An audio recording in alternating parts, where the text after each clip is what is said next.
It's time for the Daily Stand Up Podcast presented by AgileDad with your host, Lee Henson. Without any further ado, let's get started.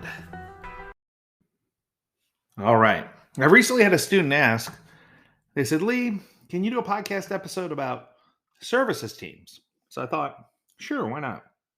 So many of you might be wondering what a services team is. So let me explain. So we've all heard of teams that are component teams versus cross-functional teams, right? So you have component teams and you have feature teams. And component teams are exactly what they sound like. Each of the developers are very similar in their skill set. They deliver value to single components within a system, and they drive those values with high quality because they're all on the same page and they all know what they're doing. But it creates interdependencies between features and between teams because one team can't do something until another team delivers something, and it just creates this web of dependencies. Now, it does create a whole series or system of people who have really strong skill sets in a certain area, but it fails to give you the correct cross pollination necessary in order for the team to be ultimately successful with a cross section of work. Feature teams are teams that are practicing, and you can give them a single backlog item, and they have individuals on a team that can cover all aspects of the item from top to bottom, front to back, and they can deliver the entire value. And then they split out the value that they deliver across components, but the team can consume the entire thing from start to finish. So far, so good. But then we have what's called services teams. So let me talk about services teams for a moment.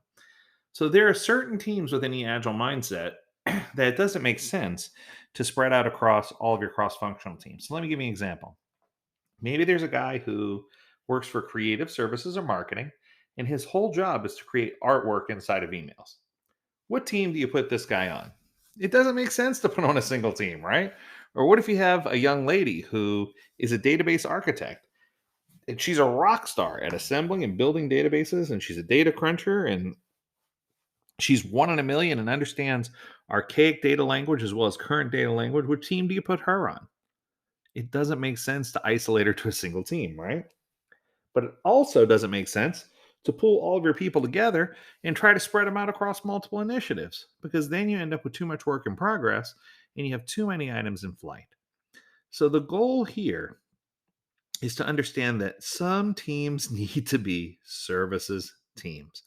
And what that means is they form more like a component team.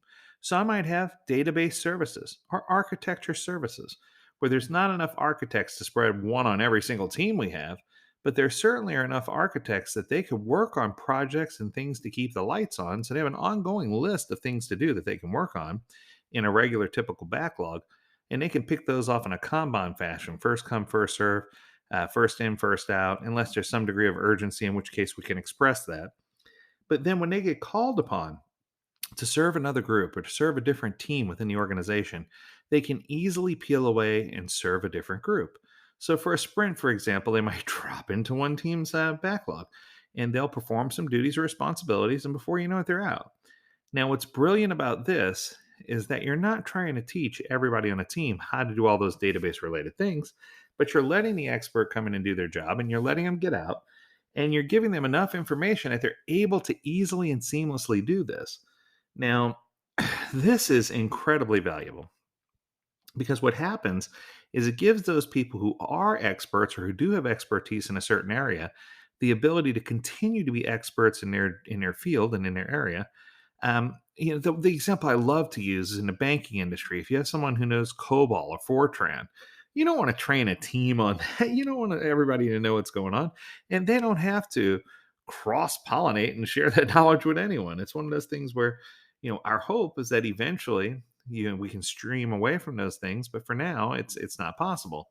So the key to doing this is to figure out which organizations within your company require their own backlog to get things done, and there's just not enough of them to spread across everywhere.